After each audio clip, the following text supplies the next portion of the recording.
ప్రభు నామములో మీ అందరికీ వందనాలు తెలియజేస్తున్నాను. ఈ వీడియోలో పాత నిబంధనలో ఎన్ని పుస్తకాలు ఉన్నాయి, వాటి పేర్లు గురించి తెలుసుకుందాం.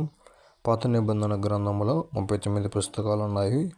వాటి పేర్లు: ఆదికాండము, నిర్గమకాండము, లేవియకాండము, సంఖ్యాకాండము, ద్వితీయోపదేశకాండము, యెహోషువ, న్యాయాధిపతులు, రూతు, మొదటి సమూయేలు, రెండవ సమూయేలు, మొదటి రాజులు, రెండవ రాజులు, మొదటి దినవృత్తాంతములు, రెండవ దినవృత్తాంతములు, ఎజ్రా, నెహెమ్యా, ఎస్తేరు, యోబు, కీర్తనలు, సామెతలు, ప్రసంగి, పరమగీతము, యెషయా, యిర్మీయా, విలాపవాక్యములు, యెహెజ్కేలు, దానియేలు, హోషేయ, యోవేలు, ఆమోసు, ఓబద్యా, యోనా, మీకా, నహూము, హబక్కూ,